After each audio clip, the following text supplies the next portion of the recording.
Hello, this is Sondra Oster, Baras, bringing you a few words of Bible from the heart of Biblical Israel.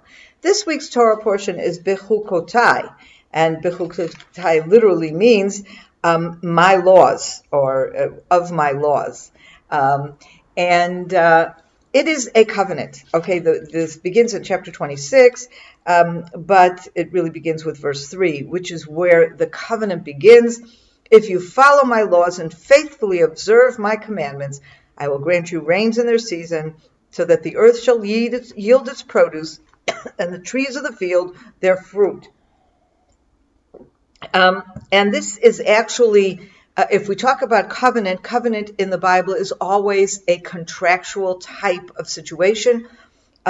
There are two alternatives. You either obey the commandments and then you reap blessings, or you disobey the commandments, you turn your back to God, and then you reap the punishments. We have a very similar covenant at the end of Deuteronomy. And this is the first covenant, and this covenant, like we discussed last week, these chapters, chapter 5 and 26, are actually chronologically out of order here. These were all part of the discussions or the speeches or the teachings that God gave to Moses on Mount Sinai. Okay, so here we have actually a text of a covenant that God would have given this text to Moses on Mount Sinai. And at the end of the covenant, we have the conclusion. These are the laws, rules, and instructions that the Lord established through Moses on Mount Sinai between himself and the Israelite people. Now, I identify the fact that this is a covenant by the nature of its writing. Again, we start out by saying, if you obey our covenants, and then we have a list of wonderful things that will happen. And then if you don't obey, we have a list of all sorts of punishments. And by the way, all connected to the land of Israel. If you just want to, see, I'll read a few of these scriptures. If you follow my laws and faithfully observe my commandments, I will grant you rains in their season, so that the earth shall yield its produce and the trees of the field their fruit. Your threshing shall overtake the vintage, and your vintage shall overtake the sowing. You shall eat your fill of bread and dwell securely in your land. I will grant peace in the land, and you shall lie down untroubled by anyone. I will give the land respite from vicious beasts, and no sword shall cross your land. And it goes on to talk about a very peaceful existence in the land. It's all about how you would dwell in the land. And of course, the ultimate promise, I will be ever present in your midst. I will be your God, and you shall be my people. If I, the Lord, am your God, who brought you out from the land of the Egyptians to be their slaves no more, who broke the bars of your yoke and made you walk erect. Okay? And then, of course, what I won't read, because it's much more depressing, is what happens if you don't. And then we have a series of punishments. We have disease, we have famine, starvation. Again, attacking the land first, your harvest will fail, your enemies will attack and conquer the land, and ultimately having exile. Okay? Now, I want to just show you where this really would fit in chronologically. In Exodus 24, Moses has just come down from Mount Sinai, and he is together with Aaron and Aaron's sons and the elders, and they bring sacrifices. We have this in chapter 24, verse 6. He designated some young men from the Israelites, and they offered burnt offerings and sacrificed bulls as offerings of well-being to the Lord. Moses took one part of the blood and put it in basins. The other part of the blood he dashed against the altar. Then he took the record of the covenant and read it aloud to the people. And they said, all that the Lord has spoken, we will faithfully do. So we have here a ceremony, a covenant ceremony that has taken place at Mount Sinai right after the Ten Commandments have been written, okay? But we don't have the text of the covenant. Here then, in chapter 26, is the text of the covenant that was read at that point, okay? And one of the things that I find very interesting, because if you pay attention to the verse that I just read at the very end of the blessings part or the good part, it says, I the Lord am your God, who brought you out from the land of Egypt to be their slaves no more. And let's just remember what is the very first verse of the Ten Commandments.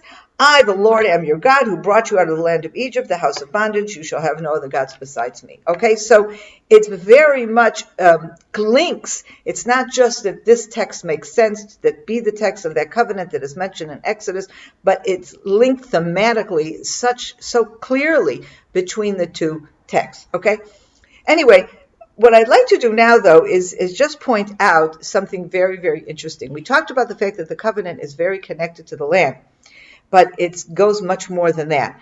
When we talk about the what will happen to the land, the idea of famine and that, of course, if the harvest fails and if there's famine or there's disease to the vegetation and animals in the land, then of course the result is starvation and terrible persecution of the people living in the land. But the way this covenant and the punishments here are worded, it all starts with the land, okay? And that really is emphasized even more at the end in verse 34, where we read, "Then shall the land make up for its Sabbath years throughout the time that it is desolate and you are in the land of your enemy. Then shall the land rest and make up for its Sabbath years." And here we have an understanding. Last week's Torah portion, we talked about a few rules also given at Mount Sinai, but that were given and put here.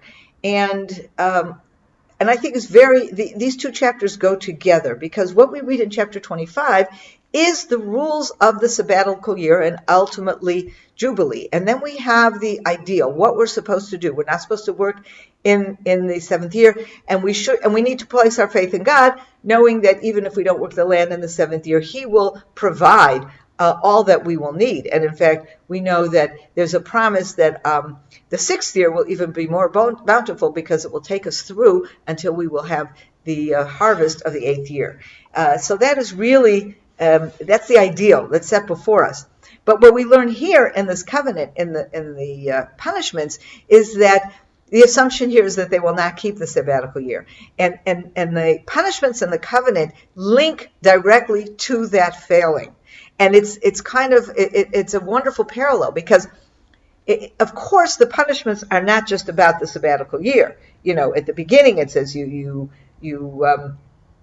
turned your back on all of these commandments, and there's an understanding that it's not just one commandment. It's you turned your back on God, and yet here what the punishment here in Leviticus is telling us is that there's a certain poetic justice here. Okay, you abuse the land, and I would assume here it's not just abusing the land and working the sabbatical year, but even things like bringing abominations into the land. Okay, a few chapters ago, we read about a whole series of abominations, sexual abominations, pagan worship. All these things are considered by God to be a desecration of the land itself. And we learn that the land will vomit out its inhabitants if you go this way. And so here we have this poetic justice. The land itself will rest. You abused the land, you worked it in the seventh year, and I would go so far as to say you contaminated the land with all of your terrible deeds, and so God is going to throw you out of the land, and the land will lay desolate. Okay, but in that way the land will have its own blessing in a way. The land will be at rest. The land will be at rest from all those people, the Jewish people, who abused the land in so many ways. And I think it's just a beautiful, as much as it's depressing to read this and to read the punishments, I think it creates such an amazing relationship between God, the people of Israel, and the land of Israel. And it's a relationship we must remember and hold sacred.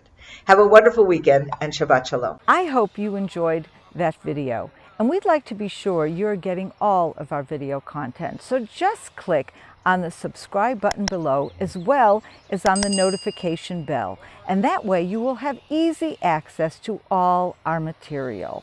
We look forward to staying in touch with you. God bless you, and have a wonderful day.